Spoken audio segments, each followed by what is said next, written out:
बहुत सारे पेरेंट्स हमें कांटेक्ट करते हैं, बच्चों की शादियों की उम्र हो रही है। हम अपनी औलाद को बहुत कुछ समझाना चाहते हैं, हमारी औलाद नहीं समझती। हमारी औलाद हमें बहुत कुछ समझाना चाहती है और हम नहीं समझते। एकदम से नहीं बच्चों को समझा सकते कि जी ये तुम्हारी बाउंड्री है, ये तो आप उनको करके दिखाएं। अब वो उस मोहब्बत में गिरफ्तार है, फिर तो कोई इलाज नहीं है। ये इलाज ठोकर खाने से समझ आ सकता है। जितनी वर्ल्ड क्लास लव स्टोरीज जो बनी हुई हैं उनमें कहीं पर भी शादी नहीं है। अगर तुम्हारा घर तुम्हारे लिए सुकून का बायस ना हो तो अस्तगफार का मकाम है। दरमियान में से जिस दिन एहतराम निकलेगा ना, तो तुम से तू से तड़ाक। अगर आपने बेटी की शादी करनी है तो अपने से 1 नंबर बड़े घर में करें। लड़की की शादी करनी है तो अपने से 1 नंबर छोटे घर में करें। आप के रिलेशंस जो हैं पहले से डिसाइडेड है। मियाँ बीवी को बागो बहार की तरह रहना चाहिए। वो बाग ही क्या जिसमें बहार ना हो, और वो बहार ही क्या जो बाग से ना गुजरे। सुभान। अस्सलाम वालेकुम, कैसे हैं आप सब? ठीक हैं, फिट हैं? नई वीडियो के साथ आपकी खिदमत में हाजिर हैं और आज एक दफ़ा फिर मैं मौजूद हूँ अपनी फेवरेट पर्सनैलिटी साहिबजादा काशिफ महमूद साहब के साथ। अस्सलाम वालेकुम। वालेकुम अस्सलाम जी। कैसे हैं आप? ठीक है, अल्हम्दुलिल्लाह अल्हम्दुलिल्लाह जी। अल्हम्दुलिल्लाह। बस नए सवाल के साथ हाजिर है। बहुत सारे पेरेंट्स हमें कांटेक्ट करते हैं, बच्चों की शादियों की उम्र हो रही है, तो वो कैसे एजुकेट करें अपने बच्चों को कि जो भी वो रिश्ता पसंद करे उसमें कोई बड़ा मसला ना हो, उनके लिए भी, पेरेंट्स के लिए भी और उन बच्चों के लिए भी। हाँ, जाहिर सी बात है। ये वालिदैन समझ सकते हैं इस बात को, बच्चे नहीं समझते। जैसे सरकार वैसा फरमाते थे कि हम अपनी औलाद को बहुत कुछ समझाना चाहते हैं, हमारी औलाद नहीं समझती।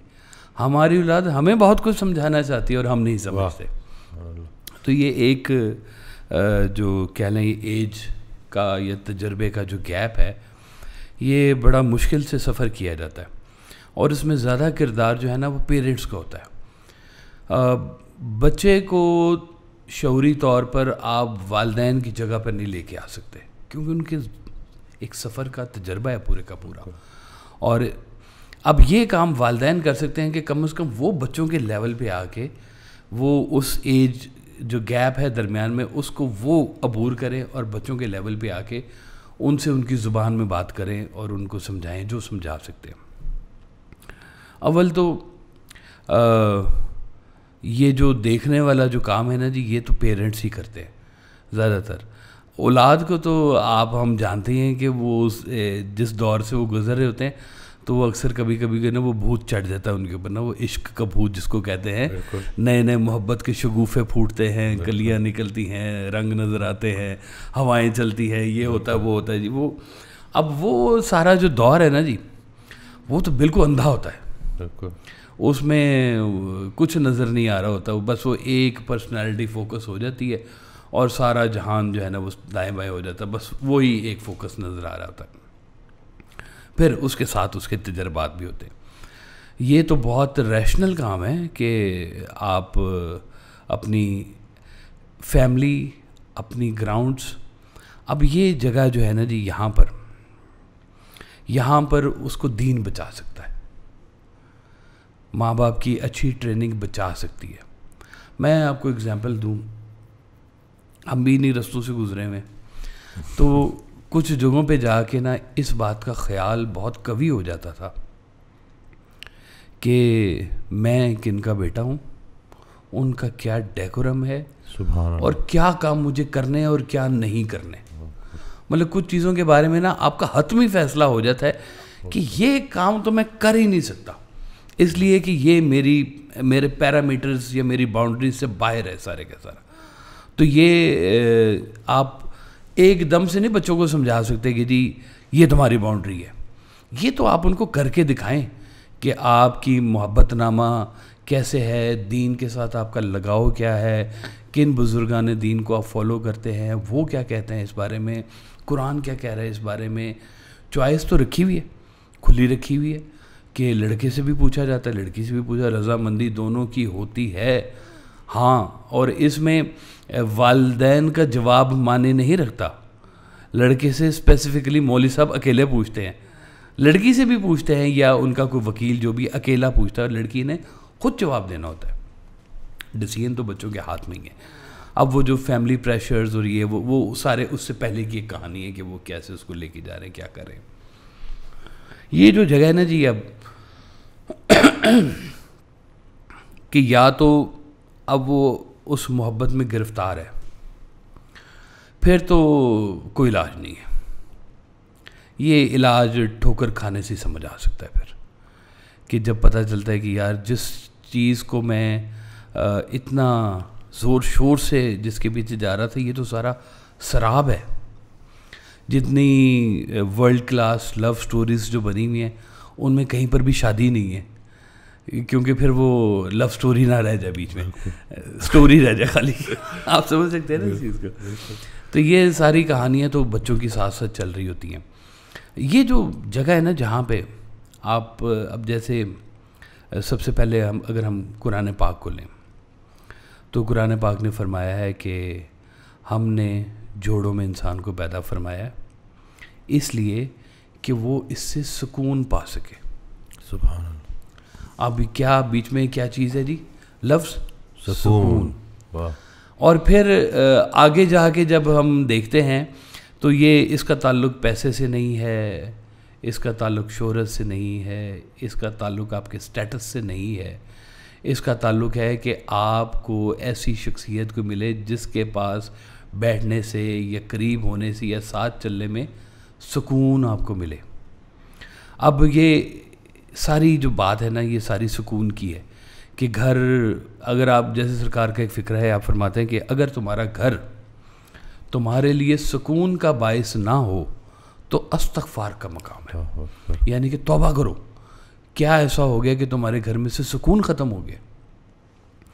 और सुकून को कुरान पाक ने ही कहा कि अल्लाह की याद में सुकून है। अब जो शख्स इस रिलेशन को अल्लाह के हवाले से देखेगा ना, उसको सुकून मिल सकता है इसके बीच में। जो अपने नफ्स को देखेगा ना, तो 4 दिन के बाद वही मोहब्बत जो है ना, वो वर्ल्ड वॉर 2 बनी हुई होती है और बर्तन चल रहे होते हैं और गालियाँ चल रही होती हैं। और ये ज़्यादातर आप देखें कि बड़ी अनफॉर्चुनेट सी बात है। अदालतों में जाके देखें तो डाइवोर्स और खुला के जो केसेस है ना, उसमें कोई 80% लव मैरिजेस है। अल्लाह अकबर, बिल्कुल सही। उन्होंने अपनी चॉइस की। अब इसके बीच में मोहब्बत तो रहती है कहीं पे जब स्टार्ट होती है, लेकिन वो जो एक सुकून है ना, वो मिलता है इज़्ज़त अफजाइयों के साथ। सुभान अल्लाह। मैं बहुत सारे ऐसे वो जानता हूँ जो लव मैरिज थी जिनकी, तो ख़ातून ने कंप्लेंट की कि जी वो जिस तरह से फ्रैंकनेस मेरी पहले थी, जिस तरह से वो मेरी केयर करते थे, उस तरह से अब वो नहीं केयर करते। मैंने कहा इसलिए कि अब वो शौहर है, तुम बीवी हो, अब तो कहानी दूसरी शुरू हो गई है। वो लव तो वहाँ पे रह गया है, क्योंकि जब शादी होती है इसके बाद लव जो है ना वो डिवाइड होना शुरू हो जाता है। आपको पता चल गया कि जी जो मोहब्बत है वो तो अब हासिल हो गई है। अब आपने अपनी नौकरी पर भी तवज्जो देनी है, घर पर भी तवज्जो देनी है, उसका जिस लव को आप लेके आए अपने घर में उसका भी ध्यान रखना है आपने। फिर औलाद आएगी तो फिर और बढ़ जाएगा लव, औलाद के बीच में ट्रांसफ़र। और ये सिर्फ मर्द का नहीं होता, औरत का भी होता है कि माँ जैसी वो बनेगी, वो शौहर से लव निकल के उसका बच्चों के बीच में 80% तो ट्रांसफ़र हो जाता है। और ये खूबसूरती है। मकाम भी माँ का इसलिए अल्लाह ताला ने बड़ा मकाम फरमाया है। तो ये जगह जो है ना जी, यहाँ पर अब समझने वाली बात है कि इंसान अगर इसमें इज़्ज़त अफजाई नहीं कर रहा तो फिर क्या कर रहा है। इसलिए अगर पहले से ही आपकी नज़र में ये हो कि मैंने कुछ ख़ुद का एहतराम भी तेरी बंदगी के साथ, कि अपना भी एहतराम रखें और उसका भी एहतराम रखें, तो ये दोनों बातों बड़ी ज़रूरी हैं कि दरमियान में से जिस दिन एहतराम निकलेगा ना, वो तुम से तू से तड़ाक वाली फिर वो कहानी शुरू हो जाती है। दरमियान में से ये एहतराम अगर निकल गया तो अब वालिदैन पूछते हैं कि जी ये क्या करें। अच्छा जी, अगर हमने भी ढूंढनी है अपने बेटे के लिए, बेटी के लिए, तो क्या किया जाए। मैं आपको ना दाता हुजूर का ना, हज़रत दाता गंजबख्श अली हजवेरी रहमतुल्लाह ताला अलैह, उनकी किताब है कशफुल महजूब, उसके बीच में एक चैप्टर है। उस चैप्टर में उन्होंने बताया है कि आप शादी से पहले क्या चीज़ें जिनको आप देखा करें। ये आज से 1000 साल पहले की मैं आपको बात सुना रहा हूँ, इससे भी थोड़ा सा वक्त शायद ऊपर ही होगा। तो आपने फरमाया कि सबसे पहले लड़के का या लड़की का हसब नसब देखा जाए, ख़ानदान देखा जाए, कहाँ से है, क्या है, किस स्टेटस में है। और फिर आपने फरमाया कि उसके बाद जो देखने वाली चीज़ है उसका इल्म कितना है, किस कैलिबर का है, वो कम इल्म है या ज़्यादा इल्म वाला है।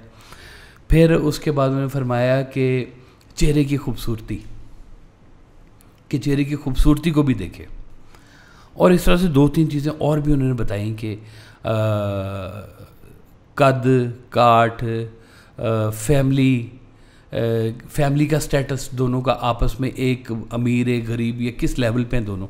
और इसके दरमियान में जो उन्होंने ख़ास चीज़ बताई, उन्होंने कहा कि जहाँ पर इन रिलेशन में गैप ज़्यादा होगा ना, वो रिलेशन ज़्यादा लॉन्ग लास्टिंग नहीं होते। यानी कि अगर अमीर है तो ऐसा ना हो कि एक बहुत अमीर और एक बिल्कुल गरीब, तो हो तो जाती हैं शादियाँ, लेकिन इसके रिज़ल्ट्स भी आपको पता होने चाहिए कि वो फिर क्या होते हैं। अगर बहुत गरीब घर से लड़की आई हुई है तो वो लड़की सम टाइम पिसना शुरू हो जाती है, या अगर बहुत अमीर घराने से लड़की आई है तो वो डोमिनेटिंग पोजीशन में आके बैठी हुई है वहाँ पर। तो ये करीब करीब के लोग, वैसे बुज़ुर्ग कहा करते थे कि अगर आपने बेटी की शादी करनी है तो अपने से 1 नंबर बड़े घर में करें, लड़के की शादी करनी है तो अपने से 1 नंबर छोटे घर में करें। वाह, फार्मूला, वाह, ताकि आपकी ज़िंदगी जो है ना कम से कम दूसरी कसावतों से तो दूर रहे ना, आपका तकरीबन इक्विलिब्रियम हो जाएगा यहाँ पर। फिर आपने कहा कि इल्म, अच्छा, फिर आपने फरमाया कि इल्म ये हो सकता है कि लड़के का इल्म ज़्यादा हो या लड़की का इल्म ज़्यादा हो, लेकिन दोनों का जो रुख है ना वो एक तरफ होना चाहिए इल्म का। बड़े दरवाजे हैं इल्म के, ढेरों ढेर, कुछ ऐसे वाला इल्म रखते हैं, कुछ वैसे वाला इल्म रखते हैं। वो सरकार फरमाते हैं तुमने वो किताब पढ़ी है, वो उन्होंने कहा नहीं मैंने दूसरी किताब पढ़ी है। अब वो 2 किताबें लड़ना जाए आपस में, कहीं झगड़ा है ना जी, झगड़ा हो जाता है। तो वो एक किताब टाइप के लोग हों, यानी कि हम मिजाज से हों, इसलिए वो दरमियान में ही जो लोग कहते हैं कि वो नहीं जी हमारा फ़िका थोड़ा सा फ़र्क है, लिहाजा कहीं इसमें अंदेशा है कि बाद में कोई प्रॉब्लम ना पैदा हो। हालांकि मोहब्बत जो है वो इसके अलावा ही चल रही होती है। पिछले दिनों मुझे बाहर के एक मुल्क से फ़ोन आया, उन्होंने अपनी पूछा कि जी बेटी मेरी है, हम सुन्नी घराने से ताल्लुक़ रखते हैं, और बेटी मेरी जिसको पसंद करती है वो शिया है, तो कैसे निभा होगा सारे का सारा ये। बेटी मेरी कह रही, अब ये बाहर के मुल्कों की बात करें जहाँ पर उनको फुल लिबर्टी उनको हासिल है कि जी वो माँ बाप से ना भी पूछे तो उनको उस माशरे की सारी जितनी भी इन्फोर्समेंट इस्टेब्लिशमेंट जो है सब उसको सपोर्ट कर रही होती। मैंने कहा जी पहले तो आप मुझे बताएं कि वो लड़के का पैसे का लेवल आपसे कितना है। उसने कहा जी ये मुल्क का नाम लेके कहा कि जी ये मुल्क है, यहाँ पे कोई भी गरीब नहीं है, लिहाजा ये तो इशू ही नहीं है दरमियान में हमारा। तो मैंने कहा फिर आप बेटी को एजुकेट करें कि उसको बताएं कि ये तुम अगर सुन्नी हो और शिया घराने में जा रही हो तो वहाँ जाके तुमने उस रंग ढंग के साथ चलना है। वहाँ पे तुमने कोई जहाद नहीं करने चले जाना कि जी मैं अब सुन्नी घराने से तो मैंने यही करना है। भाई इकट्ठे अगर आपने ज़िंदगी गुजारनी तो कम से कम एक रुख पे तो होके चले ना। बिल्कुल सही बात है, बिल्कुल। तो मैंने कहा जी आप उसको पूरी तरह एजुकेट करें, उसे को ख़ुद भी करे, जिसको वो पसंद करती है उससे भी मशवरा करे, ताकि क्लियर पिक्चर हो, कुछ ऐसी चीज़ ना एकदम से सामने आ जाए कि वो शॉक्ड हो। बिल्कुल कि जी ये क्या हो गया, ये तो मुझे पता ही नहीं था। मैं क्या बताएं, और उसके बाद उसकी शादी कर सकते हैं। शिया सुन्नी कर सकता है, अहले हदीस कर सकता है, देवबंदी बरेलवी कर सकता है, शादी का तो कोई ताल्लुक़ नहीं है। तो ये शादी का ताल्लुक़ इसका मतलब है कि ये आपकी करीब करीब की चीज़ें हैं जो आपकी अंडरस्टैंडिंग में होनी चाहिए। फिर उसने दाता हुजूर ने फरमाया कि शक्लों में भी को बहुत लंबा चौड़ा फ़र्क नहीं होना चाहिए कि एक हसीन है और दूसरा मुनासिब सी शक्ल वाला, बिल्कुल बल्कि नामुनासिब सी शक्ल वाला, वो उनके भी मामला जो है ना वो ख़राब हो जाएंगे। होता क्या है इसका कि रिज़ल्ट ये होता है कि जो कम शक्ल वाला होता है वो हमेशा तशवीश में रहेगा अच्छी शक्ल वाले के बारे में, अल्लाह, चाहे बीवी की शक्ल में आए या मर्द की शक्ल। करता रहेगा, कंपैरिजन मुआवजना तो ऐसे ही करते रहेंगे कि क्या कहने जनाब, मतलब आप देखेंगे। और वो फिर मामला जो है ना वो सुकून जो दरमियान में जो फैक्टर है सुकून का, वो नहीं रहेगा आपके पास। अंदेशा कि जी वो उसकी तो बीवी बड़ी खूबसूरत, बल्कि वो एक बड़ी वाहियात सी मिसाल बनी हुई है, वो कहते हैं जी बच्चे अपनी और बीवी हमेशा दूसरों की अच्छी लगती है। सुना ना आपने ये बात? बिल्कुल। तो ये भी करीब करीब के मामलात होने चाहिए कि बहुत लंबा चौड़ा फ़र्क ना हो। और दूसरे नंबर पे जो मैं जिसको समझता हूँ कि पेशेंस लेवल जो है ना, वो आपको पता होना चाहिए कि जिसके ऊपर कोई एग्रेशन फिट्स ना पड़ते हों, कुछ इस तरह की चीज़ें ना हों। तो ये दाता हुजूर ने आज से 1000 साल पहले उन्होंने बताया कि आप शादी करने से पहले क्या क्या चीज़ें देखें, तब आप उसके साथ अपना निभा कर, यानी कि एक चीज़ तो ये हमें पता है कि जी आप के रिलेशंस जो हैं पहले से डिसाइडेड है। वो एक बंदा था ना जी, वो पीर साहब के पास गया, उन्होंने कहा जी क्या आप फजूल सी बातें करते हैं कि अपनी मर्ज़ी, ये तो अल्लाह की तरफ से लिखा हुआ है। तो मैं तो नहीं मानता अल्लाह की मर्ज़ी को, तो मैं तो अपनी मर्ज़ी करूँगा, अपनी मर्ज़ी से ढूंढ के लाऊंगा। पीर साहब ने कहा हाँ ठीक है, तुम अपनी मर्ज़ी करो, जो तुम्हारा दिल करता है, तुम्हें पूरा इख्तियार है। ये एक पर्ची है, ये ना तुम जिस दिन तुम्हारी शादी होगी ना, ये तुमने अपनी बेगम को दे देनी है और इसको खोलना ना, इसको तुम्हारी बेगम ही खोले। तो उसने कहा जी ठीक है जी, वादा हो गया जी। उसने अपनी पसंद से लड़की ढूंढी, पसंद से शादी की। तो पहले दिन जाके उसने बेगम को पर्ची दी कि मेरे गुरु ने पर्ची दी थी तुम्हारे लिए। उसने वो पर्ची को खोला तो देखती रही। तो मियाँ ने पूछा कि क्या है इसके अंदर? कुछ नहीं, इसमें तो मेरा नाम लिखा हुआ है। अल्लाह अकबर। तो वो तकदीर है। अब ये फैसले को समझना कि ये आपकी तकदीर भी है इसके बीच में शामिल। अकबर। अब वो तकदीर को मानने वाले इस फैसले को अल्लाह की रज़ा समझते हुए इसी में सुकून हासिल करने की कोशिश करते हैं। सुभान अल्लाह। मैं आपको अपने घर की मैं बात बताऊं कि इल्म में और पेशेंस में सरकार वाहिद साहब को सब ने देख रखा है, ठीक है। और वो जिस तरह से वो अम्मा जी के साथ डील करते थे ना, अम्मा जी थोड़े उस तरह से तो नहीं थी। और मतलब मैं आपको एक चीज़, एक छोटी सी मिसाल बताऊँ, अभी कुछ अर्सा पहले की बात है। अम्मा जी बड़े सादा से हमारे। अम्मा जी मुझे कहते हैं कि एक गल दस, तेरे अब्बू को ऐसा की सी कि इन्नी दुनिया उन्होंने कोल आती सी। अल्लाह अकबर। मैं कहा अम्मा जी आपको नहीं पता चला आज तक कि वो क्या था? कहते नहीं, मैंने नहीं पता चलिया। मैं कह जी बस ये समझ लो कि जो भी सी ना अद्धा तोड़ा है। वाह वाह वाह, सुभान अल्लाह। मैं कह जी तुसी चावा भी आई हैं, तुसी लंगर चलाया, तुसी खाने खवाए ने, तुसी ना रात वेखी ना दिन वेखे। फजर तो शुरू होंदे सो तो मैं देखता सी कि तुसी फजर तो लैके तुहाडी रात नहीं खत्म होनी जिन्नी देर तक बाहर नूं कुंडी नहीं लगनी या सरकार दा सौण दा कोई मौका नहीं मिलना, तो तुहाडा भी नाल ही चल रहा। तो सवेरे फजर तो पहले फिर चाह दोबारा शुरू हो गई, तो सारा काम शुरू हो गया। तो मैं कहा जी यह गल तुसी समझ लो कि वो जो भी सी ना वो अद्धा तुहाडा है, तो अद्धे दे हकदार और इनाम याफ्तगान तुसी भी है जी। तो अब ये देखें कि ऐसे अम्मा जी को भी साथ लेके चले इस अंदाज में कि क्या ही कहने। मुझे याद है आखिरी दिनों में सरकार ने जाना था, अभी यूके जाना था इलाज के लिए।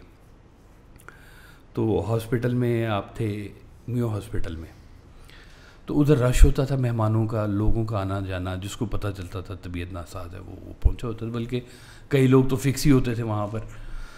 तो वो अम्मा जी ने मुझे कहना कि मैंने भी जाना है। तो मैंने फिर एक दिन कहा कि जो अम्मा जी भी आना चाह रही हैं, तो आपने कहा उनको इस टाइम पे ले आओ। मैं फिर अम्मा जी को लेके गया। तो वहाँ पे खड़े ना सरकार ने कहा कि अगर अल्लाह मुझे एक और ज़िंदगी दे तो वो भी मैं तुम्हारे साथ ही गुजारना चाहूँगा। अकबर। अब मैं देखता था कि मिजाज दोनों का इतना फ़र्क है, इतना बड़ा इल्म, इतना बड़ा मिजाज, और साथ में उन लोगों को भी लेके चलना कि जिनके पास उतना बड़ा मिजाज नहीं है। तो यही बात तो उसमें कमाल की होती है कि आप फरमाते थे कि जिसके पास बड़ा मिजाज है जिम्मेदारी उसकी है, अल्लाह अकबर, कि वो दूसरे को साथ लेके चले, कम मिजाज वालों को भी। अब ये बहुत बड़े मिजाज की बात हो रही है कि जिनके पास बड़े मिजाज होते हैं ना, उनके अंदाज भी और तरह से होते हैं। इश्क की चोट तो पड़ती है सबों पर यकसां, ज़र्फ के फ़र्क से आवाज़ बदल जाती है। वाह वाह, सुभान अल्लाह। तो वो कहानी जो है ना वो समझ में आनी शुरू हो गई कि जो बड़े मिजाज वाले होते हैं ना, ये अल्लाह की इस हुक्म को राहत समझते हुए इसी के साथ ही गुजारा करते हैं। क्योंकि देखिए ये पार्ट है आपकी लाइफ का, मैरिज, लेकिन आपका मुद्दा क्या है लाइफ का? क्या मैरिज है? Marriage is a part. तो मुद्दा आपका जब तक अल्लाह नहीं होगा ना, तब तक दरमियान के रास्ते सीधे नहीं होंगे। और फिर जो जिस तरह के हालात आजकल चल रहे हैं, बहुत डर लगता है डॉक्टर साहब, यकीन करें। वो सरकार फरमाते थे कि जितनी बड़ी आगही उतना बड़ा कर्ब। तो मैं सुनता हूँ ना जब ये कि फलानी बेटी की शादी हुई, उसके साथ ऐसे हो गया, उसके साथ ऐसे हो गया, झूठ निकल आते हैं, फ्रॉड निकल आते हैं, लोग कहते कुछ है, करते कुछ है, बताते कुछ है। तो कम से कम इन चीज़ों से तो आप थोड़ी देर के लिए ना, अब थोड़े से आप उस वक्त स्टबन हो जाए, कोई फ़र्क नहीं पड़ता इससे। It's matter of life. जो बंदा पहले नहीं ट्रस्ट करा वो बाद में कहाँ से ट्रस्ट करेगा आपके ऊपर? मैं तो अक्सर कहता हूँ कि आपने शादी करनी है ना लड़के से, लड़के की सबसे पहले मेडिकल हिस्ट्री आपको पता होनी चाहिए। शिज़ोफ्रेनिक तो नहीं है ये कोई साइको प्रॉब्लम तो नहीं है, ये फिज़िकली फिट है, ये फिज़िकली फिट नहीं है। बच्ची की शादी करके ले गए यहाँ से दूसरे मुल्क, उधर जाके पाँव पड़ गया उसके, बताना ना किसी को, मैं तो इस काबिल नहीं हूँ। और बच्ची खामोश, दूसरे मुल्क आई हुई है, परेशान है। उसने कहा अच्छा कोई इलाज करते हैं, कुछ देखते हैं, ये है वो है। तो कुछ महीनों के बाद वो इलाज लूज तो कोई नहीं होना था, मियाँ को डर ये लगना शुरू हो गया कि मेरी बीवी तो खूबसूरत भी है, जवान भी है, तो इसके ऊपर कोई और मामलात ना शुरू हो जाएं। उसने उसको कैद करना शुरू कर दिया, उसको मारना शुरू कर दिया। उसने वो दूसरे मुल्क से दुहाई दी कि मेरी जान बचाओ। वो जो हमसे बन पड़ता था वो बेटी को वापस की तरफ से बुला के लिए। मेडिकल हिस्ट्री बिल्कुल पता होनी चाहिए, मांगे उनसे, ज़ोर से मांगे। देखिए अब फेसबुक पे भी तो पता ही होता है ना, आप खोल लेते हैं किसी का, सोशल मीडिया खोल लेते हैं कि भाई ये क्या करता फिर रहा है, नज़र आ जाता है, बहुत सारी इन्फो आपको मिल जाती हैं। बिल्कुल। पैसों के मामलात नहीं पता चलते। लोगों ने रेंट की गाड़ियाँ लेके, किराए के घर लेके ऐसा शो किया होता है कि जैसे पता नहीं हम महाराज हैं इस इलाके के ना, और पता चलता है बीच में तो उन्होंने लड़की की दौलत के ऊपर नज़र रखी हुई थी। ये जो नए नए इलाके नहीं बन रहे, जो भी नई सोसाइटियाँ बन रही होती हैं, नए घर बन रहे होते हैं, तो लोग वहाँ शिफ्ट किए होते हैं। जी बेटी की शादी करनी है हमने, जी नए इलाके में जा रहे हैं, जी हमने लड़के की शादी करनी है, हम नए इलाके में शिफ्ट हो रहे हैं। भाई उससे क्या हो जाएगा? तुम्हारा क्या बदल जाना है? उससे रहोगे तो वही ना तुम। बिल्कुल। अगर तुम्हारी तरबियत और तुम्हारा सब कुछ ठीक है तो फिर जहाँ पर भी हो वो तुम्हारी पहचान है। जैसे सरकार फरमाते थे कि अगर पैसा, शोहरत, गाड़ी, बंगला, अगर ये तुम्हारी पहचान है तो तुम्हारी पहचान किधर है? ये तो चीज़ों की पहचान है, कपड़े तो ब्रांड के हैं। बिल्कुल। तुम्हारी पहचान क्या है? ज़ाती सिफात कुछ नहीं। ज़ाती सिफात बीच में से माइनस हो तो ये सारी चीज़ें क्या मैटर करती है जी? जिन लड़कियों ने अच्छा बड़ा घर देख के शादी की कि बड़े पैसे वाले लोग हैं, इनके साथ जनाब ठीक है जी, उठना बैठना ये वो प्लान करके सारा प्रिपेयर करके उसके साथ शादी की, तो कुछ अर्से बाद पता चला कि इतने मामलात ख़राब हैं उसकी सेहत के या मेंटल इलनेस के या किसी भी चीज़ के, तो वो दरमियान में जो अट्रैक्शन थी पैसे की वो भी ख़त्म हो गई। बिल्कुल सही। जिस चीज़ के लिए इतना उन्होंने सब कुछ प्लान किया वो ख़त्म हो गई दरमियान में से। उन्होंने कहा वो कुछ ही महीनों में, कुछ ही महीनों में सारी कहानी खुल के आ जाती है सामने। अरबों रुपए लगा दिए शादी के ऊपर, 6 महीने नहीं चली। बिल्कुल ऐसे ही हो रहा है। वो आजकल देखा नहीं आपने, चलते हैं शादियों के ऊपर, आज भंगड़ा नाइट है, आज 60s नाइट है, तो आज 2-2 महीने शादियाँ चल रही होंगी इन्हें, और पता चला कि 6 महीने ओरिजिनल शादी नहीं चली। अल्लाह अकबर। निकल के आ गए दोनों उस गुबार में से जिसमें फंसे हुए थे। वो मुझे जिम में जानने वाला मिला ना, तो मैं जैसे उससे मिला तो कुछ अर्सा पहले उसकी शादी हुई थी, तो मैंने जैसे ही मिला मैंने कहा यार वो माजरत मैं तुम्हारी शादी पे नहीं आ सका। तो कहता है अच्छा हुआ नहीं है, तलाक हो गई।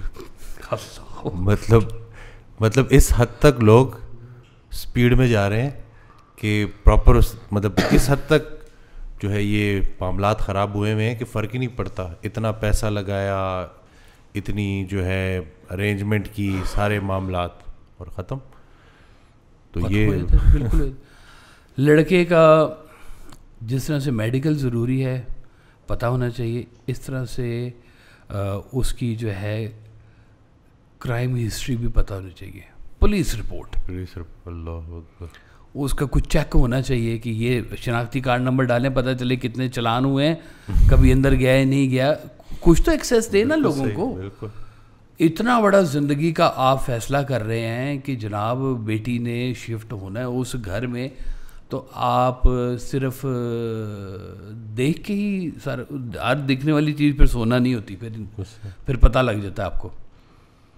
तो उसकी पता होनी चाहिए आपको कि इसके क्राइम का क्या सीन रहा है, पहले शराफत की ज़िंदगी गुजारी है, ये क्या है, या तो आप जानते हैं बचपन से आपकी आंखों के सामने है तो फिर एक और बात है।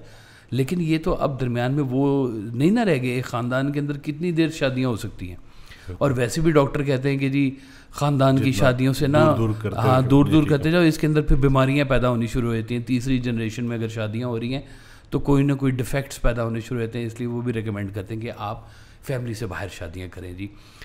कद छोटे होने शुरू हो गए जी, कुछ ऐसे मामलात आ गए हैं, कुछ बीमारियाँ इनहेरिट हो रही हैं, और तो वो कहते हैं कि अच्छा जी अब ना थोड़ा सा डीएनए चेंज करें, शादियाँ थोड़ी सी बाहर करें। तो जब आप बाहर निकलते हैं, अव्वल तो अवेलेबल ही कोई नहीं ख़ानदान में, कितने लड़के हो सकते हैं, कितनी लड़कियाँ हो सकती हैं, कंपैटिबिलिटी कितनी हो सकती है, नहीं हो सकती। लामोहल्ला आपको निकलना ही होता बाहर। जब निकलना है बाहर तो फिर आप वो फिर शशुपान में होते हैं कि अब क्या करें। कोई बताता है जी वो बड़ा अच्छा रिश्ता है जी, ये है वो है।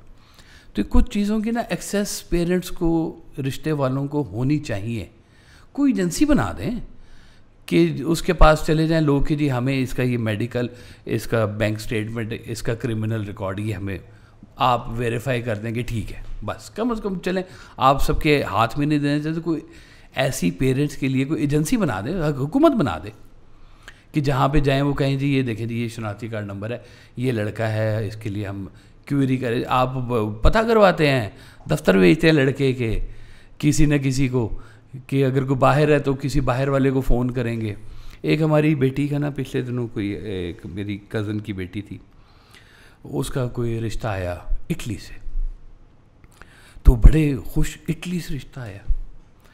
तो इटली में वो हमारा छोटा भाई था उधर, मैंने उसको फ़ोन कर दिया, मैंने कहा यार ये फ़ोन नंबर है, बच्चे को बुला, उसका इंटरव्यू कर, कैसा है वो बच्चा। उसने मुझे कोई हफ्ता 10 दिन बाद फ़ोन किया। उसने कहा जी पहले ये कि वो बच्चा जो है माँ के अलावा मूव ही नहीं करता, वो माँ आएगी तो वो आएगा, और जहाँ वो रहते हैं वो इटली का पिंड है, शहर नहीं है, पिंड है उधर का। जैसे यहाँ के पिंड होते हैं ना, उन मुल्कों में भी पिंड होते हैं। तो उन्होंने कहा जी आपको क्या सूझी है कि इतनी दूर एक गैर इलाके में जहाँ पे उसका कोई जानने वाला नहीं, वो मार के फेंक दे, क्या आपको पता चलेगा। पिंड में रह रहे हैं, परदेसी से लोग हैं, कोई ना आगे का पता ना पीछे का पता। तो खाली इटली देख के शादी ना करें, कम से कम लड़के के अंदर कोई चीज़ देखें, कोई बात सुने, कोई करेक्टरिस्टिक्स हों तो समझ में भी आती है। उसको इटली में नहीं मिली, पाकिस्तान आ गया यहाँ पे शादी करने के लिए। वो आप भी जानते हैं कितने सारे ऐसे केसेस निकलते हैं कि उधर शादियाँ की हुई हैं दूसरे ममालिक में, जी अब हमने पाकिस्तान में शादी करनी है जी। तो करते हैं, छुपा के करते हैं, यहाँ का उसको नहीं पता, उसको उसका नहीं पता। बिल्कुल बहुत कैजुअल सी बात है। तो आप तो रिपोर्टें आ रही हैं बिल्कुल इस तरह की, है ना जी। तो ये बड़ा लम्हा फिक्रिया है कि ये चीज़ें जब तक पेरेंट्स को आप इन चीज़ों की एक्सेस नहीं ना देंगे, पूरी तरह खुल के नहीं आएगी सामने ये बातें।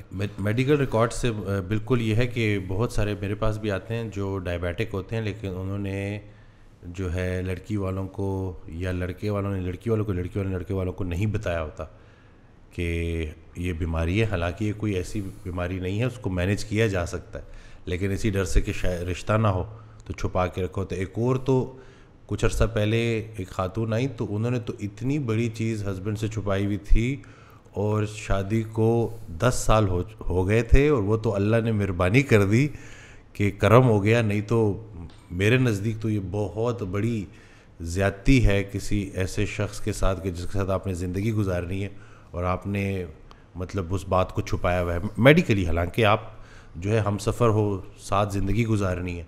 जी हाँ। तो इतनी तो एक दूसरे के ऊपर एतबार होना चाहिए कि सेहत से रिलेटेड जो है आप मुकम्मल।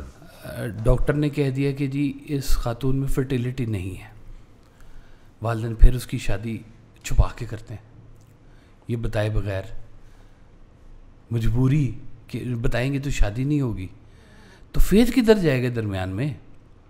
तो होता क्या है, फिर शादी हो गई, कर दी, और 2 साल उन्होंने इंतज़ार किया, नहीं हुआ, उन्होंने कहा चल बीबी तू कर जा, समझ नहीं आ रही, या वो खुद टेस्ट करवा लेंगे, तो सारी बात खुल के इसको तो हो ही नहीं सकती, फर्टिलिटी नाम की चीज़ कोई नहीं है इसके बीच में।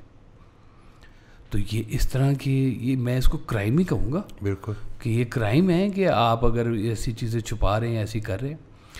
बच्चे ना इन चीज़ों को ऑब्ज़र्व भी कर रहे हैं। ऐसा नहीं है कि आजकल का जो माशरा है वो बिल्कुल ही अंधा मोहब्बत में, वो अंधी मोहब्बत के साथ चल रहा है। वो भी अब कुछ ना कुछ हमसे तो ज़्यादा समझदार है, ये मैं आपको पक्की बात बता रहा हूँ। वो देखते हैं कुछ चीज़ों को कि क्या चीज़ें करने वाली है, क्या नहीं करने वाली। इसके ऊपर अभी तक दरमियान में जो चीज़ मिसिंग जा रही है ना, वो जा रही है दीन, इस्लाम। दीन के साथ उनकी कनेक्टिविटी, उनकी कहना चाहिए कि मैरिज से पहले की लाइफ को भी ठीक रखेगी, मैरिज के बाद की लाइफ को भी ठीक रखेगी। सुभान अल्लाह। तो ये एक बहुत ज़रूरी फैक्टर है कि एक तो इन चीज़ों की एक्सेस हो, और दूसरे नंबर पे ये चीज़ें जो हैं वो जैसे दाता हुजूर ने फरमाया कि करीब करीब की हों, ज़्यादा लंबा चौड़ा ना इसके बीच में डिस्टेंस हो। तो आप जब दीन को ले आएंगे ना दरमियान में, तो बहुत सारी चीज़ों पे वैसे भी मैं समझता हूँ करम हो जाता है, पेशेंस आपका बढ़ जाता है, क्योंकि आप समझ जाते हैं कि ये अल्लाह का हुक्म है कि ये इसके साथ चलना है। नहीं चल रहे फिर भी तो ऑप्शन उसके पास भी मौजूद है, आपके पास भी मौजूद है। आप कहते हैं चलो आज़ा बैनुल फ़िराक, अलग-अलग रास्ते कर लो, इसमें क्या है। एक आपके पास शरई है हक, आप कर सकते हैं, दूसरी शादी कर सकते हैं, डाइवोर्सी आगे शादी कर सकती है, सब कुछ हो जाता है। और हो रही हैं, चल रही हैं। उसके साथ नहीं बनी तो क्या हो गया, उसके साथ बन जाएगी उसकी। शायद पहला फ़ैसला गलत था, तो पहला फ़ैसला गलत होने में बहुत सारे गलती के इम्कानात को आपने पहले निकाला नहीं है, वो गलतियां की हैं आपने, और ये इसका एहसास बाद में होता है कि काश मैंने ये चीज़ भी देखी होती, ये मुझे क्यों नहीं नजर आई बात। सरकार इरशाद फरमाते हैं ना कि हम झूठी तारीफ़ें करके रिश्ते करते हैं और झूठी बुराइयां करके रिश्ते तोड़ देते हैं। ऐसे ही। और फिर एक खूबसूरत आपने एक और भी फ़िक्रा बताया हुआ है कि हम लड़के का माजी देखते हैं जबकि गुजारना मुस्तकबिल होता है। सुभान अल्लाह। शादी में यही करते हैं ना कि ये मुस्तकबिल हमने गुजारना तो आगे है। तो एक जो चीज़ बड़ी ज़रूरी होती है, मैं ना मेरा ब्रदर इन लॉ, उसके शादी के लिए मैं गया, तो अब वो फ़ौज में थे साहब, कर्नल साहब, उनकी बेटी। तो उन्होंने मुझे कहा कि रिश्ता कैसे होगा, अब समझ नहीं आ रही। मैं कहा जी एक बात की गारंटी मैं आपको दे सकता हूँ कि इस लड़के के बीच में करंट है, ये खुद से मेहनत करता है और ख़ुद से काम को चलाता है। इसका एक टाइम आएगा कि ये सेट हो जाएगा, अभी इसको वो मौका नहीं मिल रहा, लेकिन ये मौके के इंतज़ार में मेहनत नहीं छोड़ी हुई इसने, मेहनती बच्चा है। ये बात ना उनको समझ आ गई और उन्होंने हाँ कर दी।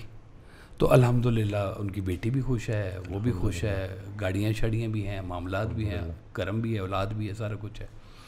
तो ये भी एक बड़ी देखने वाली चीज़ होती है कि इसके ट्रैक रिकॉर्ड में, लड़के के ट्रैक रिकॉर्ड में ये चीज़ें मौजूद हैं कि ये मेहनती भी है या हड हराम है। हड बिल्कुल बहुत ज़रूरी फैक्टर होता है ये हड हराम कैटेगरी भी होती है, इसको भी एड्रेस करना चाहिए, क्योंकि ये अल्लाह अकबर।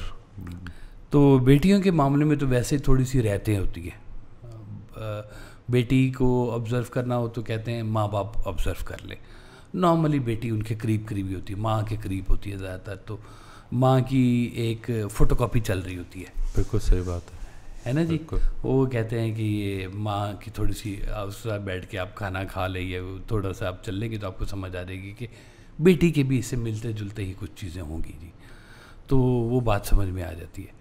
तो ये आप देखा हो कभी रिश्ते आपको इत्तेफाक हुआ है कि नहीं हुआ? मैंने तो बहनों की शादियाँ की हैं जी, और ये रिश्ते वालियाँ और लोगों के वो ट्रे सजा के लेके जाना, इट्स वेरी पैथेटिक कि वो जनाब आप लड़की को बुलाएं, वो ट्रे सजा के लेके आए तो ये करे, वो बहुत ही एम्बैरेसमेंट लगती है। मैं सच्ची बात बताऊँ, मैं तो कभी भी नहीं, मैंने इस तरह की कोई चीज़ ना मैंने डिमांड की है, ना मैं खुद की है कभी ज़िंदगी में। लेकिन बेटियां थी, अब मुझे मेरी बहनें बेटियों की तरह ही हैं, तो ये सारा काम किया जी, हमने गुजरे हैं इस पूरे प्रोसेस में से, और ऐसे ऐसे वाहियात किस्म के सवालात के वो हमने जवाब दिए हैं कि उनका बेटा आप कितनी फ्लुएंट इंग्लिश बोल सकती हैं? वो भाई तुमने इंग्लिश का लेक्चर करवाना है उससे? अल्लाह अकबर। मैंने कहा जी आपसे बेहतर ही बोल लेगी, छोड़ दें। मैं क्या कहूँ उसको, मुझे भी गुस्सा चढ़ गया इस बात के ऊपर। तुमने इंग्लिश पढ़वानी है घर में बैठ के यार? जो कैरेक्टरिस्टिक्स देखने वाले हैं वो तो तुम्हें नज़र नहीं आ रहे, तो तुम इंग्लिश उठा के ले आए हो मेरे पास।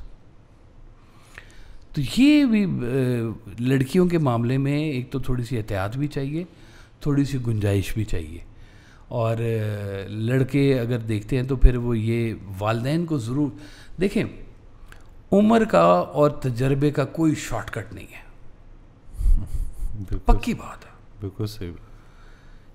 तो इसको चैलेंज नहीं करना कभी भी। जो बुज़ुर्ग हैं उनका लाइफ है, उनका तजर्बा है, उससे एक्सपीरियंस लो आप। इसलिए कहते हैं कि वो कोई ना कोई घर में कोई बड़ा हो, आप उसको भेजें। अगर आपकी लव मैरिज भी हो रही है तो भी जो उनकी ऑब्जर्वेशन होगी ना, वो बॉयज़ की नहीं हो सकती, क्योंकि बॉयज़ अभी उस मकाम से गुजरे नहीं हैं।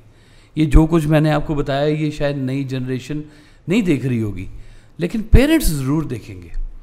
इसलिए जब वो उनको वहाँ पे कभी अगर वो नज़र आता है ना कि नहीं यहाँ पे इक्विलिब्रियम नहीं हो सकता, और लड़के को ये बात समझ नहीं आ रही, तो औलाद तो अपनी होती है, अपना एसेट होता है, खून होता है, आपका जाने जिगर होता है, आपका बेटा या बेटी जो भी हो, तो आप उसके लिए कोशिश करते हैं कि फ़ैसला वो करें जो इसके लिए बेस्ट होना चाहिए। तो जब कभी आपको नज़र आता है कि नहीं ये जो बेटा ये काम कर रहा है, ये बेटी जो कर रही है ये ठीक नहीं है। हमारे उधर पुराने मोहल्ले में ये जो स्कूल की वैन्स नहीं होती थी जी, इसमें वो मोहल्ले की एक बेटी आया करती थी, और वो स्कूल अच्छा खासा घराना माशाल्लाह फर्स्ट क्लास, अगर वो उसके लिए रिश्ते ढूंढते तो मैं समझता हूँ कि शायद हमारे मोहल्ले में से 2-3 अच्छे लड़के निकल आते। खूबसूरत लड़की थी वो, और वो वैन वाले से उसने शादी कर ली। रिज़ल्ट क्या हुआ कि वो सारी ज़िंदगी वो अपने बाकी बहन भाइयों को देख के कुड़ती रही। एक जज्बाती फ़ैसले से सारी ज़िंदगी का जो दारमदार ख़राब होना शुरू हो गया। तो यहाँ पे पेरेंट्स आपके जो रहनुमा हैं, आपके गाइड हैं, उन पे भरोसा करना भी बहुत ज़रूरी है। कुरान भी मशवरा करने को कहता है। और किससे?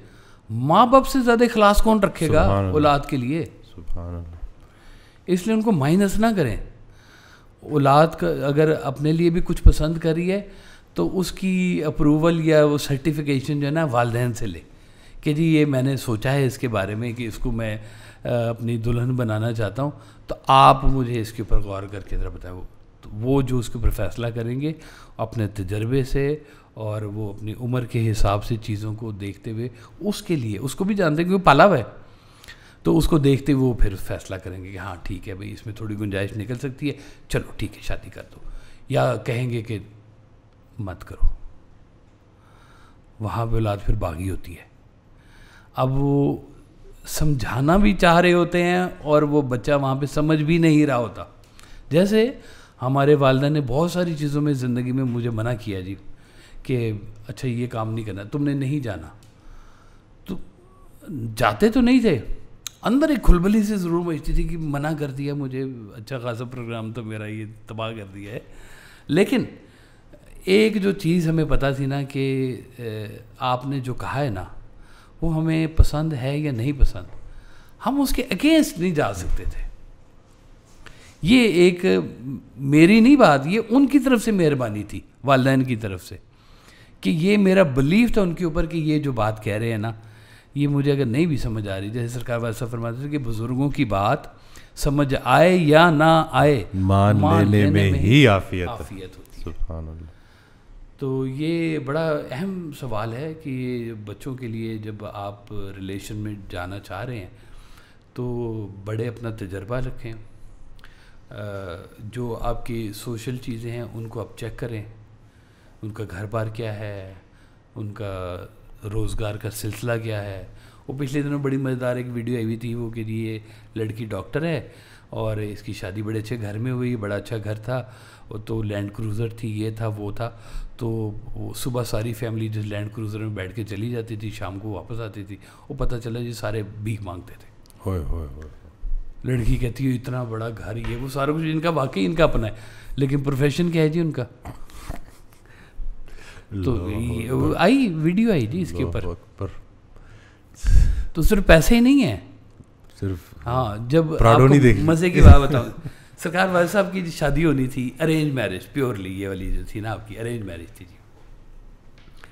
तो जो मेरे नाना बू थे ना, वो सरकार को उस वक्त आप कॉलेज में पढ़ाया करते थे, तो मिल के ना तो गए नानी अम्मा के पास। नानी अम्मा ने पूछा कि हाँ जी तुसी रिश्ता देखा है वो जाके जी है, तो उन्होंने कहा हाँ जी मैं देखा है। उन्होंने कहा दसो फिर कितना अमीर है, की गल है ये। उनके पैसे तो मैंने नहीं पता, एक गल मैंने पता है, पढ़िया लिखा बहुत है। वाह वाह वाह, सुभान अल्लाह सुभान अल्लाह। तो इन्ना पढ़े लिखे है, कुछ ना कुछ ज़रूर अच्छा ही करेगा अपने नाल, जो भी करेगा। और इस बेस के ऊपर अम्मा जी की और सरकार की शादी होगी। ये फैसला किसने किया? बड़ों ने देख के किया, और उसमें जो विजडम छुपा हुआ था वो दोनों के लिए फिर अच्छा ही साबित हुआ जी। अल्हम्दुलिल्लाह जी, सबके लिए बहुत अच्छा साबित, सबके लिए अल्हम्दुलिल्लाह जी। तो ये देखें जी, ज़रूर देखें, ये बहुत बड़ा जुआ होता है जी दोनों के लिए, कि आप अननोन लोगों में अननोन लोगों को भेज रहे हैं, और साथ फिर ना दुआ भी करें कि या अल्लाह ताला इसको मेरे हक़ में बेहतर बना दे, इसको तेरा फ़ैसला समझ के मैं कबूल कर, अगर अपनी पसंद भी है तब भी इसको अल्लाह के हवाले करें कि या अल्लाह ताला तेरा फ़ैसला समझ के इसको शरई तौर पे लेके जाके इसको पाक तरीके से हम तेरी रज़ा की खातिर करें, तू अपनी मेहरबानी फरमा। सुभान अल्लाह। दुआ भी साथ चाहिए होती है, बहुत ज़रूरी है। बेशक। बाकी मिसहैप्स तो आपको गारंटी नहीं दे सकते, कहीं पर भी होते हैं, हो भी जाते हैं, होने के लिए होते हैं, इसलिए उसके बीच में रास्ते भी मौजूद हैं कि नहीं आपका हो रहा तो ठीक है, वो भी हो जाता है। और वो नापसंदीदा अमल है इस्लाम में, तो ये घर तोड़वाना या घर तोड़ना या डाइवोर्स या खुला या कुछ भी इस तरह से ये मामला तकलीफ़ दें हैं। लेकिन बहरहाल जो शादी से पहले के जो मामलात हैं ना, वो आप अपने शऊर की सतह पर भी देखें और उसको फिर अल्लाह के हवाले से भी देखें, बहुत ज़रूरी है। मेरे जहन में भी बात आ गई कि वो बातें जो शादी से पहले तय होने वाली होती हैं, देखने वाली होती हैं, वो बहुत सारे लोग शादी के बाद देख रहे होते हैं। जी हाँ। और उसकी वजह से फिर बहुत सारे मसले बनते हैं। तो इसके ऊपर भी थोड़ी रोशनी डाले कि ये लोग जो है पहले क्यों नहीं वो चीज़ें देखते और बाद में फिर मसलन की दसो ज़रा। जैसे यानी कि बाद में मियाँ बीवी के बीच में जो, क्योंकि फैमिली एक पूरा एक स्ट्रक्चर होता है, बड़ों को वो चीज़ें पहले डिसाइड कर लेनी चाहिए थी, लेकिन उस वक्त सब ने ओके की रिपोर्ट दी कि बस ठीक है, शादी धूमधाम से हुई। लेकिन जैसे ही शादी हो गई उसके बाद उन बातों के ऊपर एतराज़ उठाना कि जिन पे पहले नहीं उठाया गया था, सबको पता था उसके बारे में, यानी कि उन्हीं बातों को जिनको उन्होंने लेट गो किया बाद में उन्हीं को इशू बना लिया। जी हाँ। तो इसका जो है मतलब बस मैं आपको बता रहा हूँ कि देखिए, खोल के रखें सामने जो भी बात है। मेरी अरेंज मैरिज जी पक्की किस्म की, वो जब यहाँ आए रिश्ता देखने के लिए तो मैं उनको ना ले गया दरबार शरीफ पे सरकार के पास, और वो वहाँ खड़े रहे, दुआएं शुआएं करते रहे। अब वो मुझे पता था कि वो इस मिजाज के नहीं है लोग, लेकिन मैं जिस मिजाज का हूँ वो भी तो बताना ज़रूरी था मुझे। वाह वाह वाह। मैं उनको ले गया और दरबार शरीफ पे उनको दिखाया सारा सेटअप क्या होता है यहाँ पे, कैसे है मामला। जब मैं निकला वो दरबार शरीफ से बाहर तो मैंने ना उनसे ख़ास तौर पे कहा, अब मेरा बड़ा कोई नहीं था उस वक्त साथ में इस तरह से, तो मैंने उनसे कहा जी मेरा मरना जीना ना इस जगह के साथ है, सुभान अल्लाह, आप शादी करने से पहले ये बात ज़रूर याद रखिएगा। खोल के रख दी। फिर वो मैं उनको दफ्तर लेके गया तो मैंने चुपके से जेब से ना वो डब्बी निकाली सिगरेट की और ऐसे साइड पे रख दी मैंने। तो पी नहीं मैंने, लेकिन मैंने रख दी भाई, आपने बात एक्सपोज कर दी भाई, ये ना कहिएगा कि भाई तुम सिगरेट पीते थे, तुमने बताया ही नहीं हमें। तो अब यही जो बातें, हालांकि ये दोनों बातें खिलाफ थी मेरे, तो उन्होंने घर जाके कहा कि जी वो सच बोलता है। बस यही एक बात जो थी ना वो दरमियान में आई जिससे हमारा रिलेशन बन गया जी, ये वाला सारे के सारा। सच बोलें, अल्लाह पे यकीन रखें, झूठ बोलने में ना कहीं पर भी बरकत नहीं है। बेशक सच बोल के छोड़ने ज़्यादा अच्छा है बजाय इसके कि झूठ बोल के रखें। एक झूठ को छुपाने के लिए ना 1000 झूठ बोलेंगे, झूठ के पाँव नहीं होते जी। एक बोलेंगे, दूसरा बोलेंगे, चौथा, 10वां, 15 झूठ बोलेंगे, झूठ पे झूठ, जिंदगी में से बरकत नाम की चीज़ ख़त्म हो जाती है जी। झूठ के ऊपर पलने वाली कोई चीज़ स्टैग्नेंट नहीं होती जी, कुछ रह नहीं जाता जी, कभी कायम नहीं रहेगी, वो तबाह हो जाएगी। आप देखें कि रिलेशंस जितने ख़राब हो रहे हैं, मेन फैक्टर क्या है? झूठ। क्या कहा, क्या किया, तो सारी बातें बिलीफ रखें कि अगर अल्लाह ने आपकी शादी का दिन अगर रखा हुआ है, अगर उसने कहा है कि मैंने तुम्हें जोड़ों के अंदर बनाया हुआ है, तो सच को ना छोड़ें। जोड़ा बने ना बने, अल्लाह ना छोड़ें। सुभान अल्लाह, वाह, ये बड़ी पक्की मैं आपको खबर दे रहा हूँ। सुभान अल्लाह। दुनिया छोड़ देगी, अल्लाह नहीं छोड़ेगा कभी। बेशक, सुभान अल्लाह। तो ये ज़रूरी है जी कि बच्चे बच्चियाँ इन चीज़ों को ना, अब जवान हो रहे हैं, कल को यूनिवर्सिटियों में वहाँ पर नज़र आते हैं। वो हमारे एक इधर यूनिवर्सिटी के प्रोफेसर हुआ करते थे, वो लड़कियों को कहते थे मास्टर में, कहते हैं मुझे पता है ये जो लड़कियाँ पढ़ रही हैं ना मास्टर, ये इस एज में ये दूल्हा हंटिंग भी कर रही होती है। दूल्हा हंटिंग। क्योंकि वो देखे ना जी, मास्टर करने के साथ ही उनकी शादी शुदी के मामला शुरू हो जाते हैं जी, बल्कि कई तो अंगेजिंग गूंजी फिर रही होती हैं बीच में जी। तो ये होता है जी। तो बस मैं एक ही गुजारिश करूँगा कि माँ बाप, बेटा बेटी जो इस रिलेशन में बनना चाह रहे हैं या बनने का जिनका टाइम आया हुआ है, खुदा रहा झूठ ना बोलें, बस फेथ रखें अपने अल्लाह के ऊपर। झूठ निकाल देंगे तो बड़ी चीज़ें ज़िंदगी में सीधी हो जाएंगी, खैर और बरकत के साथ होंगी। और ये भी हो सकता है कि कई चीज़ें जो आपकी मर्ज़ी की ना हो, कल को आपकी मर्ज़ी की ही हो जाए। सुभान अल्लाह, वाह वाह, सुभान अल्लाह। मिजाज, हम मिजाज बन जाते हैं, मियाँ बीवी करीब हो जाते हैं। वो मुझे याद है, वो अल्लाह उनको गरीक़ रहमत करे, मुन्नू भाई। तो एक दिन एक सहाफ़ी ने उनसे सवाल पूछा, मुन्नू भाई आपकी बेगम भी आपको मुन्नू भाई कहती हैं? उन्होंने कहा जी, जवाब सुने, उन्होंने कहा जी वो पहले तो कहती थी, अब तो समझती भी है। वाह वाह। तो वो इतने करीब हो जाते हैं, कहते हैं आखिरी उम्र में कोई भाई भाई बहन टाइप की उम्र, इतने करीब। उमर शरीफ जो है वो भी यही करते थे ना कि मियां बीवी एक वक्त के बाद ना भाई बहन लगने जी। तो ये करीब हो जाते हैं मिजाज जी, अंडरस्टैंडिंग बन जाती है, लेकिन झूठ ना बोले, खुदा रहा बस। कल जो है एक कपल आया और यही बात उन्होंने की कि पहला एक साल जो शादी का था वो पूरी वर्ल्ड वॉर थी इस हद तक। कहते हैं आज हम एक दूसरे के बगैर निकलते भी नहीं है, ऐसे एक दूसरे के साथ।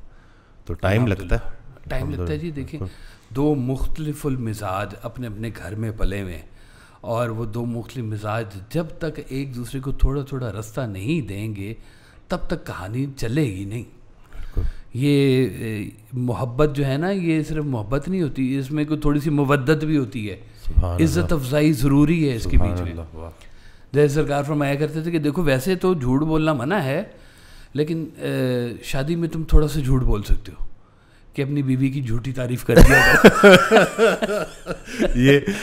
इतने से झूठ की जरूरत है। ये बात मैंने आपसे सुनी थी, और फिर मैंने कपल आया तो मैंने जैसी शोहर को ये बात की तो साइड से बेगम कहती ये सच्ची नहीं करता है, झूठी किधर करेगा।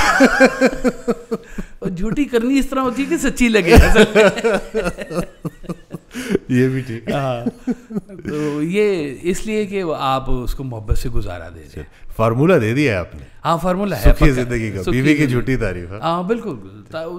देखें वो सरकार फरमाते थे कि तुम एक बीवी को खुश नहीं कर सकते, तुम दुनिया की तरफ खुश करने चले हो। अल्लाह अकबर। एक बीवी मिली हुई है तुम्हें है और तुम उसको नहीं खुश कर सक रहे, या एक बीवी को एक शौहर मिला हुआ है तो वो उसको राज़ी नहीं कर सकी ज़िंदगी में, तो बाकी मामलात की इधर से राज़ी। बाहर के सारे जो है दोस्त अहबाब सब राज़ी किए हुए हैं। हाँ, और घर में जो है अल्लाह अकबर। सरकार फरमाते हैं मियाँ बीवी को बागो बहार की तरह रहना चाहिए। वो बाग ही क्या जिसमें बहार ना हो, और वो बहार ही क्या जो बाग से ना गुजरे। सुभान अल्लाह। इसके दम से वो, उसके दम से ये। अल्लाह अकबर, वाह सुभान अल्लाह। तो ये अपनी अपनी जगह को पहचाने एक दूसरे को। मैं अक्सर देखता हूँ कि जो ज़्यादातर लड़ाइयाँ आई होती हैं ना जी, वो इस बात पे आई होती हैं कि मियाँ और बीवी एक दूसरे को फतह करने निकले हुए हैं, ऐसे जैसे कुछ सिकंदर आज़म की जंग हो रही है। मेरी बात नहीं इसने मानी, इसकी ये जुर्रत। तो बीवी भी कह रही होती है कि ये मेरे साथ चक्करबाजी करता है, तो ये करता है। मतलब आपस में इख्तलाफात के इतना हो जाता है। ये देखिए अल्लाह ताला ने आपको एक प्यार भरा एक रिलेशन दी है आपकी औलाद के लिए, और कहा कि इसके बीच में सुकून है तुम्हारे लिए, और वो सुकून तलाश करने के लिए आप थोड़ी थोड़ी गुंजाइशें देते हैं। सुभान अल्लाह। थोड़े से सीट में तंग होना तो एडजस्ट होकर भी बैठ जाना पड़ता है। सफ़र नहीं करना आपने, एक सीट मिली है जी वैन में, अब आपने जाना है तो अब थोड़ा सा फंस के बैठेंगे तो फिर क्या हो जाएगा, बैठ जाए चल जाए। सफ़र एक टाइम है, आपको खुली सीट भी मिल जाएगी जी, कोई बात नहीं। तो मैं देखता हूँ कि इम्पेशेंट होती हैं लड़कियाँ बहुत ज़्यादा, क्योंकि वो एक घर से गई होती है ना, एक मिजाज के साथ गई, तो वो फटाफट उन्होंने कुछ अपने नए माहौल को जो है ना वो ठीक करना होता है अपने हिसाब से। तो थोड़ा सा टाइम पेशेंस के साथ गुजारे, मियाँ के मिजाज को समझे, अपना मिजाज उसके मिजाज के करीब लेके आएँ ताकि सफ़र आसान हो। हम मिजाज लोग अगर सफ़र करेंगे तो सफ़र आसान होगा। सुभान अल्लाह। ये झूठ के ऊपर के बीवी की झूठी तारीफ, इससे मुझे ना एक हदीस शरीफ याद आ गई। रसूलुल्लाह सल्लल्लाहु अलैहि वसल्लम का फरमान है, उसमें वो 3 मौक़ों पे ना झूठ बोलने की इजाज़त है। उसमें से एक झूठ वो है कि 2 मुसलमानों के बीच में अगर सुलह कराने के लिए झूठ बोलना पड़े तो ये बहुत अच्छी बात है। अच्छा झूठ है जी, अच्छा, ये अच्छा झूठ है और ये बड़ा अफजल है, यानी कि मकसद खैर है। मकसद खैर है जी हाँ। अगर कोई 2 दोस्त हैं और बीच में आप खड़े हैं और वो बोले कि इसने मुझे गाली दी थी, और अगर आपने सुनी है कि उसने गाली दी थी लेकिन आप कह दो कि नहीं उसने गाली नहीं दी थी, वो कैसे, वो तो तुम्हारे बारे में बड़ी अच्छी बात करता है, और सुलह करा दी, तो वही चीज़ अगर हम घर में अप्लाई करें और इसी तरह से झूठी तारीफ ही कर लें, लेकिन घर को जन्नत बनाना है ना, घर को जन्नत बनाना है जी, उस सुकून को ढूंढना है जिसका कुरान ने जिक्र किया है जी। सुभान अल्लाह। बिल्कुल, दरमियान से कुरान माइनस नहीं हो सकता जी कभी भी, क्योंकि वो इटर्नल बात है। जो फैसला है, जो हुक्म है, वो हमेशा के लिए, हमेशा तक के लिए है, तो उसे कोई फरार नहीं कर सकता जी। अब उसको आपने ढूंढना है अपनी ज़िंदगी में। लैलतुल कद्र ढूंढने तो सारे बैठ जाते हैं, घर में सुकून ढूंढने क्यों नहीं बैठ रहे भाई? ढूंढो कहाँ पे कोई मसला आ रहा है। बिल्कुल। अकेला अल्लाह ढूंढने निकल चले हो, बीवी किधर जाएगी तुम्हारी? वो मियाँ बड़ा तंग था ना घर से, तो कहता बीवी से कि मुझे सुकून की तलाश है थोड़ी सी, मैं चाह रहा हूँ कि मैं जंगल में चला जाऊँ। बीवी ने कहा जी इतने अच्छे काम पे जा रहे हैं, मैं भी आपके साथ चलता हूँ। वो कर रहे हैं तो फिर मैंने लग गया पता मैंने सुकून होते भी नहीं मिला। तो अल्लाह ताला खैर बरकत से रखे जी। बच्चों के लिए दुआएं करें कि अल्लाह ताला उनको नेक हदायत दे और नेकी के रास्ते पे चले। आमीन सुम्मा आमीन। बाज़ औक़ात दुआ से गलत किए हुए फ़ैसले भी बड़े सही हो जाते हैं। मैं अपनी ज़ाती ज़िंदगी में ऐसे लोगों को जानता हूँ जिन्होंने प्रॉस्टिट्यूट से शादियाँ की हैं, जो कि आम माशरे में बिल्कुल भी कोई रिकमेंड नहीं करेगा, जो कि माशरे के ख़िलाफ़ है बात बिल्कुल, लेकिन इतनी वो अच्छी बीवियाँ साबित हुई हैं बच्चों के लिए, शौहर के लिए, कि सुबहान अल्लाह। मैं आपको बताऊं, जिन्होंने मुड़ के फिर दोबारा कभी उस बस्ती में पाँव नहीं रखा, उनको एक दफ़ा इज़्ज़त अफजाई मिली है उस घर से, उन्होंने ऐसा उस घर को जन्नत बनाया है ना कि बस सरकार का फिक्र, लोग माजी देखते हैं और गुजारना आप उनके मुस्तकबिल होता है जी आपने। तो मुस्तकबिल आपने अच्छा बनाना है तो उसके लिए फिर आप ही काम थोड़े थोड़े करते जाएं।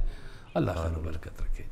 जज़ाकल्लाह खैर, बहुत इन्फॉर्मेटिव था और इंशाअल्लाह मैं उम्मीद करता हूँ कि आपको भी इससे फ़ायदा होगा।